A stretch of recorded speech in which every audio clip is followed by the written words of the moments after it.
Statement chapter हम study करेंगे वित्तीय विवरणों का विश्लेषण।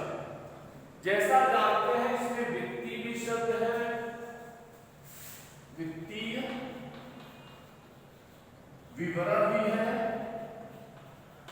और विश्लेषण, वित्तीय विवरण का विश्लेषण। वित्तीय शब्द समझते हैं फाइनेंस, हमेशा किसी भी व्यवसायिक संस्था के लिए फाइनेंस एक ब्लड का काम करता है। जैसे किसी शरीर को जिंदा रखने के लिए हमें ब्लड की आवश्यकता होती है, उसी तरीके से व्यवसाय को जिंदा रखने के लिए हमें फाइनेंस की आवश्यकता होती है। और ये फाइनेंस कहां से आता है, उसका विवरण क्या है, उसी के बारे में हम विश्लेषण करेंगे। तो वित्तीय विवरण के विश्लेषण का आशय वित्तीय विवरणों में दी गई सूचनाओं के आलोचनात्मक परीक्षण से वित्तीय सूचनाओं के व्यवस्थित प्रक्रिया है जिससे उन सूचनाओं को समझा जा सके। इस वित्तीय विवरण में 2 साल की सूचनाएं हमारे पास दी रहती हैं, वह चाहे प्रॉफिट लॉस का दिया हो या बैलेंस शीट का दिया हो। जैसे हम करते हैं कोई कंपनी 2012 में प्रॉफिट है वो हमारे 4 लाख रुपए है, ये प्रॉफिट 2013 में हमारे 6 लाख रुपए हो जाती है। तो इस तरह हम देख रहे हैं कि यहाँ पर जो परिवर्तन है 4 लाख से हमारा लाभ 2 लाख बढ़ गया, तो 6 लाख हो गए, 2 लाख बढ़ गया। तो परसेंटेज अगर देखा जाए तो हमने 2012 की अपेक्षा 2013 में जो लाभ में वृद्धि हुई है वह 2 लाख रुपए की हुई है। ऐसे प्रतिशत अनुपात में कहा जाएगा तो यह लगभग 50% होगा। तो साधारण शब्दों में समझा जाए वित्तीय विवरण के विश्लेषण का आशय वित्तीय विवरणों में दी गई सूचनाओं के आलोचनात्मक परीक्षण की व्यवस्थित प्रक्रिया जिससे उन सूचनाओं को समझा जा सके, उनके आधार पर निष्कर्ष निकाला जा सके और एक उचित निर्णय लिया जा सके। ध्यान देना आपको कि 2 साल की सूचनाएं दी रहती हैं, उन सूचनाओं को हम समझते हैं, उसके आधार पर निष्कर्ष निकालते हैं और उसकी आलोचनात्मक परीक्षण करते हैं। जैसा आपने कहा कि किसी कंपनी की लाभदायक क्षमता वर्ष 2012 में 4 लाख रुपए है और यह लाभ 2013 में 6 लाख रुपए हो जाती है, तो कहीं न कहीं से यह प्रबंधकीय कार्यकुशलता का एक परिचय है। तो इसका मतलब होगा वित्तीय विवरण को हम कैसे समझेंगे, संक्षेप में दी गई सूचनाओं के आधार पर उनका एक आलोचनात्मक परीक्षण है, इसी को हम वित्तीय विवरण का विश्लेषण करते हैं। अब आता हमारे सामने इसका उद्देश्य क्या है, वित्तीय विवरण को निकालने का उद्देश्य क्या है।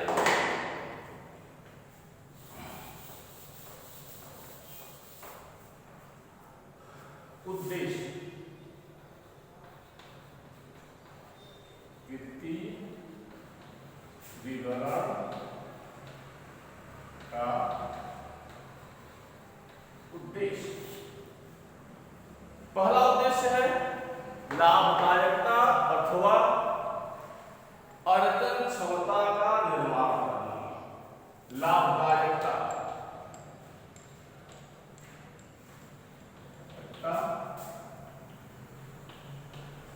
अथवा अर्जन क्षमता का निर्माण करना। डिटर्मिनेशन ऑफ प्रॉफिटेबिलिटी और अर्निंग कैपेसिटी। लाभदायकता, जैसा आप जानते हैं जब भी कोई एक पब्लिक कंपनी आती है, कोई भी कंपनी है, वो व्यवसाय करती है, तो सबसे पहले वो अपनी लाभदायक क्षमता का निर्माण करती है, जिसको हमने अकाउंटिंग रेशियो में ग्रॉस प्रॉफिटेबिलिटी रेशियो के अंतर्गत पढ़ा था कि अपनी लाभ क्षमता को कैसे बढ़ाएं। जैसे कंपनी अगर शेयर इश्यू करती है तो अधिकतम व्यक्ति शेयर लेते हैं और कंपनी अपने प्रॉफिट पर उन्हें निश्चित रकम देने का काम करती है,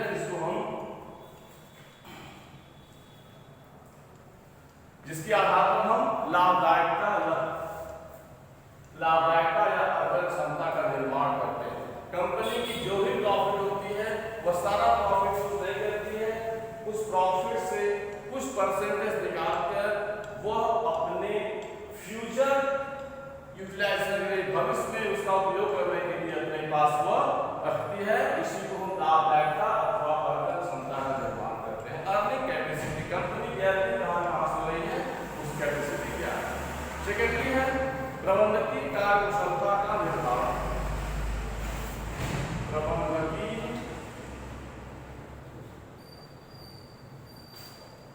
कार्य कुशलता का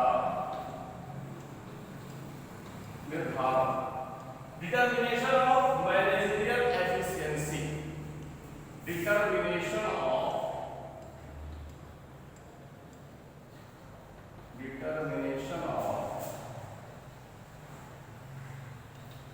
मैनेजरियल एफिशिएंसी। कंपनी की लाभ क्षमता को बढ़ाने के लिए जो सबसे महत्वपूर्ण योगदान होता है वह प्रबंधक। यह प्रबंधक अपने प्रबंधकीय अनुभवों के आधार पर कंपनी के लाभ को बढ़ाने का काम करता है। इससे बहुत सारे उदाहरण दिए रहेंगे कि एक व्यक्ति छोटा सा व्यवसाय करके किस प्रकार से अपने व्यवसाय को आगे ले जा सकता है। बहुत सारे लोग इसमें हैं जो छोटे स्तर से व्यवसाय करते हैं, लेकिन अपने कार्यक्षमता के आधार पर, अपने फुर्तीले के आधार पर वह एक अच्छा निर्णय ले लेते हैं। नेक्स्ट है पूर्वानुमान एवं बजट। थर्ड, पूर्वानुमान, फोरकास्टिंग। पूर्वानुमान एवं बजट भविष्य की संभावनाओं को पहले देख लेना, कल क्या घटित होने वाला है, क्या हो सकता है, यह पूर्वानुमान कहलाता है, फोरकास्टिंग कहलाता है। और बजट ऐसा जानते हैं यह आय और व्यय संबंधित है। भारत सरकार ने हर साल एक बजट बनाती है जिसको आप देखते हैं।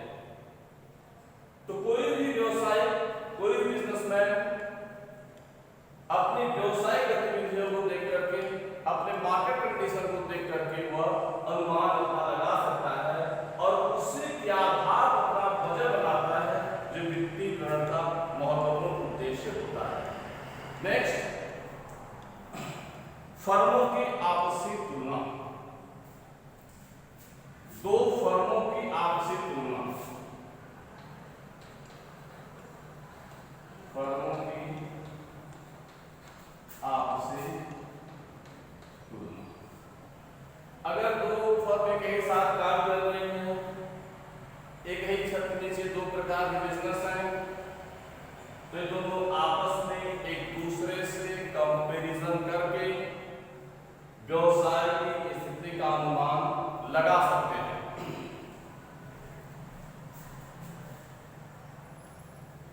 फर्मों की आपसी तुलना में अपने व्यवसाय के आपसी संबंधों का अनुमान यह लगा सकते हैं। नेक्स्ट, वित्तीय कमियों की जानकारी।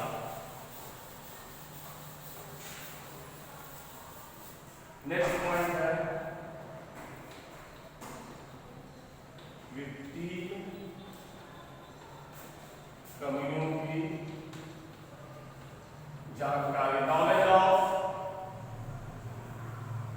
Decrease in efficiency financial statement. कभी कभी फर्म इस योग्य में नहीं होती है, वो जितनी पूंजी चाहती है उतना पूंजी उसके पास नहीं रह पाता, तो यह पूंजी कहां से मैनेज करेंगे, इसके लिए कंपनी अपना एक अलग अलग फंड बनाती है, अपने लाभ से रखती है और दूसरे लोगों से भी पैसा की जानकारी। एक प्रबंधक इस स्थिति में होता है कि उसके पास अगर सफिशिएंट फाइनेंस नहीं है तो क्या वजह है, वो कहाँ ज्यादा पैसे दे रहा है, क्या वो ऋणों को भुगतान करने का आइडिया दे रहा है या लाभांश भुगतान का आइडिया दे रहा है या अपने लाभ को स्टोर कर रहा है। इस तरह से जानकारी हमको मिल जाती है। अगला जो टॉपिक है, तो इस तरीके से वित्तीय विवरणों को पढ़ने के जो हमारे 5 उद्देश्य हैं, पहला लाभदायकता अथवा अर्जन क्षमता का निर्माण करना, दूसरा प्रबंधकीय कार्यकुशलता का निर्धारण करना, तीसरा पूर्वानुमान लगाना, चौथा फर्मों की आपसी तुलना एवं पांचवा वित्तीय कमियों का निर्धारण। अब वित्तीय विवरणों के विश्लेषण की आवश्यकता। वित्तीय विवरणों के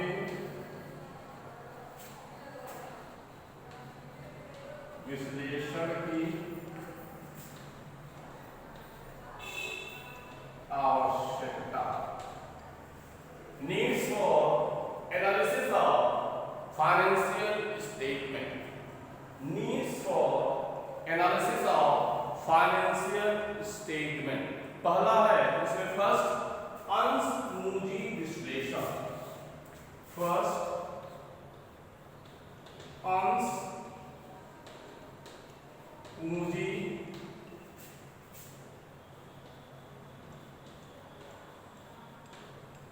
विश्लेषण। जैसा आप जानते हैं किसी भी कंपनी का जो एक इंटरनल सोर्स ऑफ फंड है वह अंश पूंजी। जब कंपनी को फाइनेंस की आवश्यकता होती है तो कंपनी पब्लिक को शेयर इशू करके या अपने किसी ओन सोर्स इशू करके वह काफी मात्रा में कैपिटल क्रिएट कर सकती है। तो अंश पूंजी के विश्लेषण संबंधी यहाँ पर हमें यह ध्यान देना होगा कि अंशधारी हर शेयर होल्डर यह जानना चाहता है कि कंपनी के लाभांश भुगतान की प्राथमिकता क्या है। क्या कंपनी हर साल अपने शेयर होल्डर्स का डिविडेंड दे रही समय से? अगर वह दे रही है तब उसमें हम और शेयर इन्वेस्ट कर सकते हैं। शेयर का मतलब उस कंपनी में अपने पैसे को इन्वेस्ट करना है, और इन्वेस्ट हम तभी करते हैं जब कंपनी की फाइनेंशियल पोजीशन अच्छी मानी जाती है और कंपनी हर साल अपने शेयर होल्डर्स के डिविडेंड का पेमेंट कर रही है। तो उसके पास कितना शेयर है, उसमें इक्विटी शेयर कितना है, प्रेफरेंस शेयर कितना है, हम उन दोनों के बीच में एक तुलनात्मक अध्ययन करते हैं और कितना हमें डिविडेंड मिल रहा है, तब इसके बाद इसको देख करके सुरक्षा विश्लेषण और पूंजी विश्लेषण करेंगे। नेक्स्ट ऋण विश्लेषण अनुपात, डेब्ट इक्विटी रेशियो। दूसरा है ऋण विश्लेषण अनुपात, डेब्ट इक्विटी रेशियो। हमारे पास टोटल डेब्टर्स कितना है, इक्विटी कितना है, लोन कितना है, कितना शेयर होल्डर्स फंड है, जिसको आपने डेब्ट इक्विटी रेशियो पढ़ा है या आपने देखा होगा। हमने पहले इसको बता दिया कि डेब्ट इक्विटी रेशियो, डेब्ट और इक्विटी का आपस में रेशियो कितना है, जिसको डेब्ट्स और इक्विटी डिवाइड करते हैं। जैसा आप जानते हैं कंपनी शेयर इशू करती है तो शेयर होल्डर्स को डिविडेंड देना होता है, लाभांश देना होता है। ये लाभांश कंपनी तभी देती है जब कंपनी के पास पर्याप्त मात्रा में लाभ होता है। लाभ नहीं होगा कंपनी लाभांश नहीं देगी। लेकिन अगर कंपनी ने डिवेंचर इशू करके पैसे लिए तो कंपनी को लाभ हो चाहे न हो, डिवेंचर पर कंपनी को इंटरेस्ट पे करना ही पड़ता है। तो ऋण क्षमता अनुपात हमारी कितनी है, हमारे पास कितना ऋण है, हर साल होगा हम जो भी लोन लिए हैं, डिवेंचर इशू किए हैं, उस पर हम हर साल उनका इंटरेस्ट पेमेंट कर पा रहे हैं या नहीं, यह भी एक महत्वपूर्ण विश्लेषण यहाँ पर माना जाता है। जो थर्ड पॉइंट है कंपनी साख विश्लेषण। थर्ड पॉइंट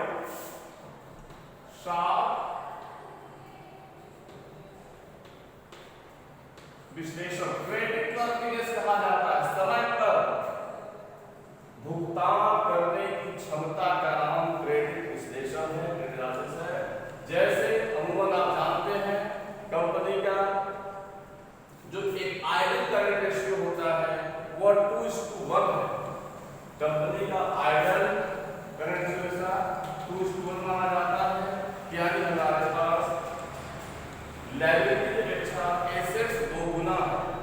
हम जब चाहेंगे अपने लायबिलिटी का पेमेंट हम कर देंगे। समय समय पर भुगतान करने की क्षमता का नाम ही सार विश्लेषण है। नेक्स्ट, लाभांश निर्णय।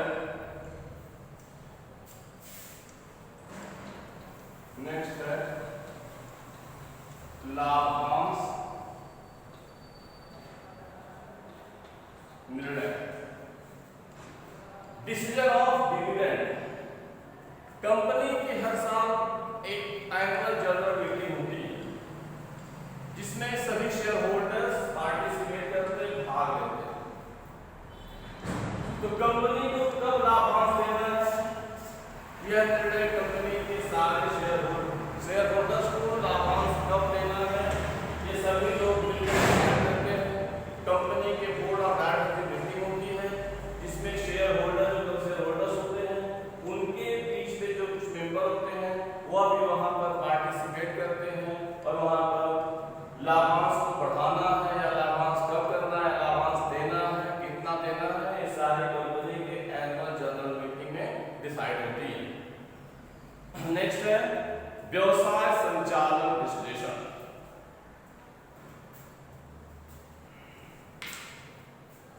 नेक्स्ट है व्यवसाय संचालन विश्लेषण। ध्यान से देखना,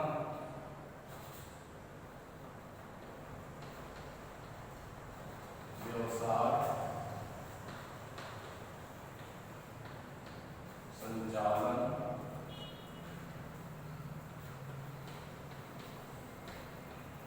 विश्लेषण। व्यवसाय का संचालन किसी एक व्यक्ति के द्वारा या सभी व्यक्ति के द्वारा किया जाता है। जैसा आप जानते हैं कंपनी के व्यवसाय में होती है तो कंपनी के व्यवसाय का जो संचालन करना है वह कंपनी का डायरेक्टर कराता है। क्योंकि डायरेक्टर कंपनी का ब्रेन होता है। तो एनालिसिस यहाँ पर यह भी किया जाता है 2 साल के विश्लेषण में कि जो निदेशक है, डायरेक्टर है, वो कंपनी को किस पोजीशन पर पहुंचाया हमने, लाभदायकता की स्थिति क्या है, ऋण भुगतान करने की क्षमता क्या है, डिविडेंड पेमेंट करने की प्रायोरिटी क्या है। इन सारी बातों का विश्लेषण हम व्यवसाय संचालन विश्लेषण में करते हैं। Next point